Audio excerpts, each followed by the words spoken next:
Forças impessoais sobre as quais não temos praticamente controle algum parecem estar nos empurrando na direção do pesadelo do admirável mundo novo, e essa pressão impessoal está sendo conscientemente acelerada por representantes das organizações empresariais e políticas que desenvolveram diversas técnicas novas para manipular, de acordo com o interesse de alguma minoria, os pensamentos e emoções das massas.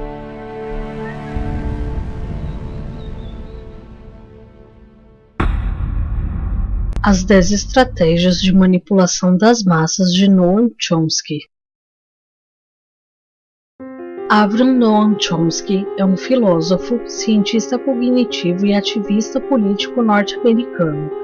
Ele elaborou uma lista das 10 mais comuns e eficazes estratégias para manipular a população. Vamos conhecê-las. Estratégia da distração.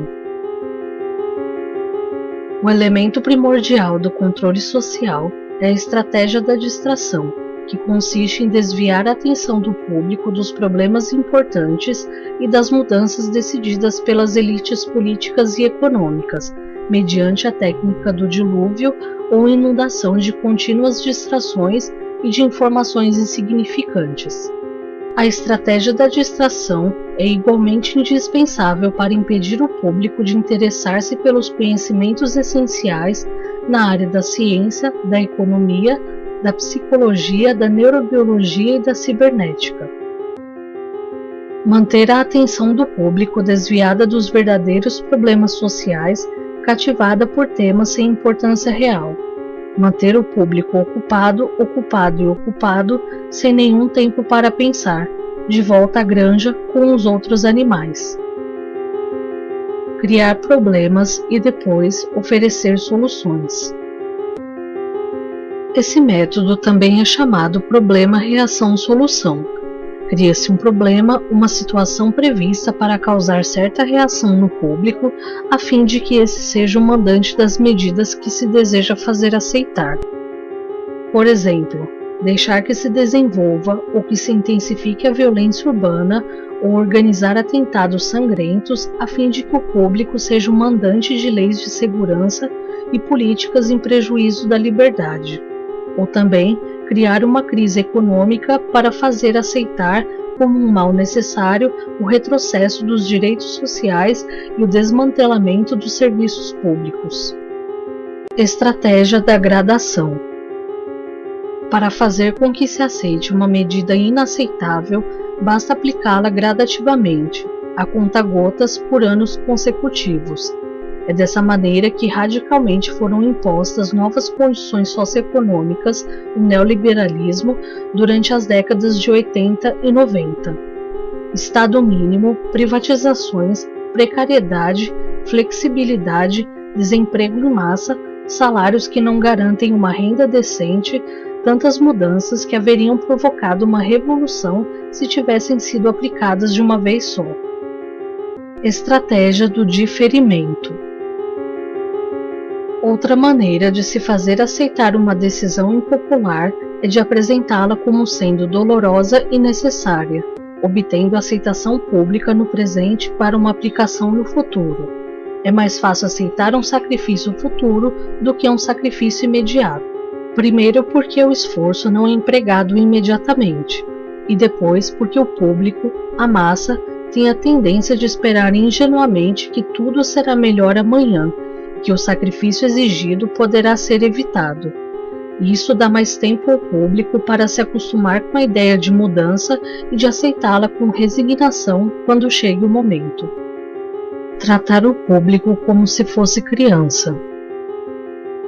A maioria da publicidade dirigida ao grande público utiliza discurso, argumentos, personagens e entonação particularmente infantis, muitas vezes próximos à debilidade, como se o espectador fosse uma criança ou um deficiente mental. Quanto mais se tenta enganar o espectador, mais existe a tendência de adotar um tom infantil. Se você se dirige a uma pessoa como se ela tivesse a idade de 12 anos ou menos, Então, em razão da sugestão, ela tende com certa probabilidade a dar uma resposta ou ter uma reação também desprovida de um senso crítico, como a de uma pessoa de 12 anos de idade ou menos. Utilizar o aspecto emocional muito mais do que a reflexão. Usar do aspecto emocional é uma técnica clássica para causar um curto-circuito na análise racional e, por fim, ao senso crítico dos indivíduos. Além do mais, a utilização do registro emocional permite abrir a porta de acesso ao inconsciente para implantar ou enxertar ideias, desejos, medos e ansiedades, compulsões ou induzir comportamentos. Manter o público na ignorância e na mediocridade. Fazer com que o público seja incapaz de compreender as tecnologias e os métodos utilizados para controlar e escravizar. A qualidade da educação dada às classes sociais inferiores deve ser a mais pobre e medíocre possível, de forma que a distância da ignorância que paira entre as classes inferiores e as classes sociais superiores seja e permaneça impossível para o alcance das classes inferiores. Estimular o público a ser complacente com a mediocridade. Estimular o público a acreditar que é moda o fato de ser estúpido, vulgar e inculto. Fortalecer a culpa. Fazer um indivíduo acreditar que é somente ele o culpado pela sua própria desgraça, por causa da insuficiência de sua inteligência, de suas capacidades ou de seus esforços.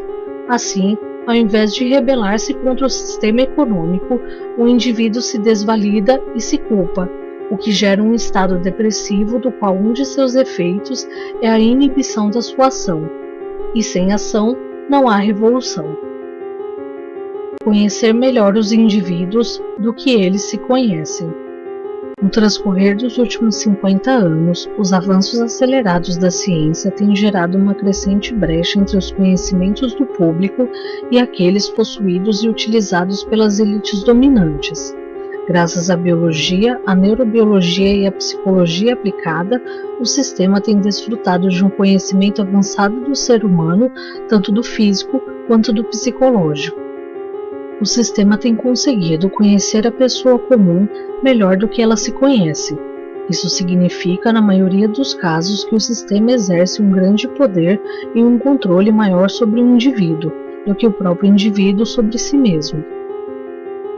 A intenção de apresentar as teorias de Noam Chomsky é apenas promover um momento de reflexão, em que cada um tem a liberdade de olhar à sua volta, pensar e tirar suas próprias conclusões. Esse pequeno documentário iniciou-se com um trecho do livro Regresso ao Admirável Mundo Novo, de Aldous Huxley, pois devo concluí-lo com uma frase de outro célebre escritor, George Orwell, que em 1948 concluiu o livro 1984, mas que poderia muito bem ser 2014.